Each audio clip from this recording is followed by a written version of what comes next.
अस्सलाम वालेकुम नाजरीन, आज हम अपने किचन में बनाने जा रहे हैं मलाई से मक्खन कैसे निकालते हैं।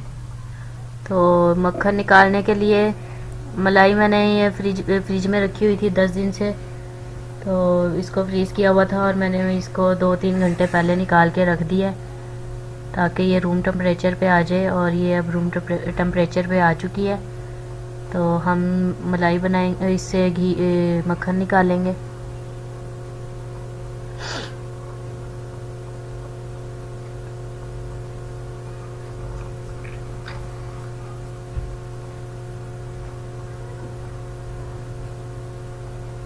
ग्राइंडर के जग में हम मलाई डाल देंगे।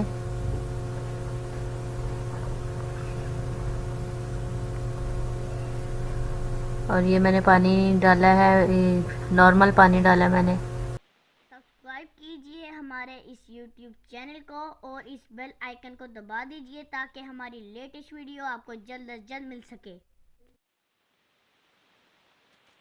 1 से 3 मिनट तक मैंने इसको घुमा लिया है ग्राइंडर में। और ये देखें मक्खन हम जो है बिल्कुल ऊपर आ चुका है। हम इसे हाथ से इकट्ठा कर लेते हैं और इसमें जो दूध है वो नीचे रह जाएगा और मक्खन निकल के ऊपर आ जाएगा। और इस पेड़े को हम अच्छी से दबा दबा के निकाल लेंगे अच्छी तरह इसको, ताकि इसमें पानी बिल्कुल ना रहे।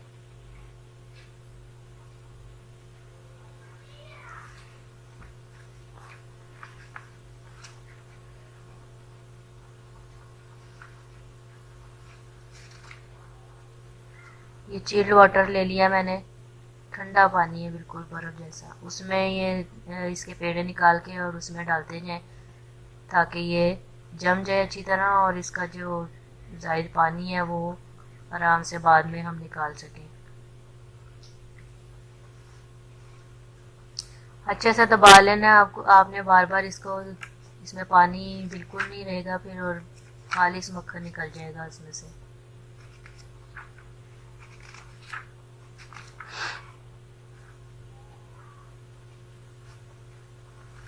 अभी हम ये वाइट मक्खन हमारा बनके तैयार हो चुका है। ये मैंने चिल्ड वाटर में डाल दिया था और अब अच्छे से और इसको हम निचोड़ लेंगे। और ये तैयार हो चुका है मक्खन बनके।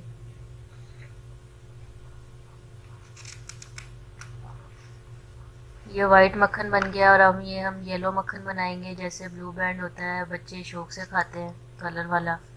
और नमकीन होता है वो, तो नमकीन अच्छा लगता है। तो इसमें मैंने 2 चुटकी हल्दी ले ली है और हाँ 2 चुटकी ही मैंने नमक इसमें ऐड कर लिया है और इसे अच्छी तरह से हम मिक्स कर लेंगे। इतने अच्छे तरीके से मिक्स करना है कि ताकि इसका जो एक्स्ट्रा पानी है वो साइड पे निकलता जाए।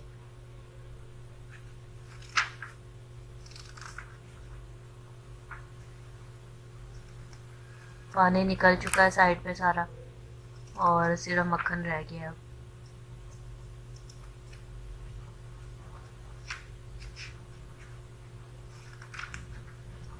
इसको एक दफ़ा और हम अच्छे से निचोड़ लेंगे।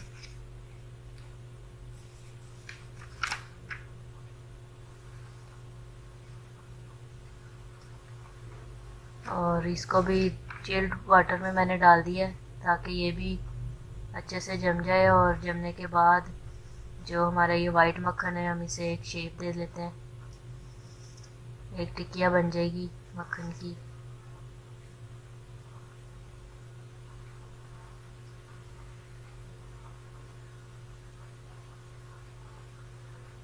और अगर आप किसी डब्बी वगैरह में डाल के और इसे रख दें और इसे फ्रीज़ कर दें थोड़ी देर के लिए, तो फिर उसमें भी शेप अच्छी आ जाती है। और अगर डब्बी वगैरह कोई नहीं है तो इस तरह भी आप दे सकते हैं शेप।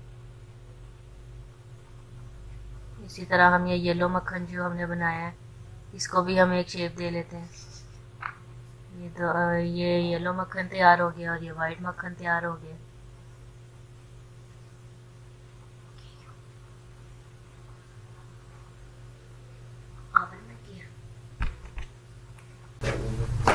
ये देखें ये कितना अच्छा सा ये मक्खन तैयार हो चुका है, बिल्कुल इस तरह जिस तरह बाज़ार से हम येलो मक्खन लेते हैं। तो अगर आपको मेरी ये रेसिपी पसंद आई है तो आप मेरे चैनल को सब्सक्राइब कर दें और बेल आइकन को दबा दें। अल्लाह हाफिज़।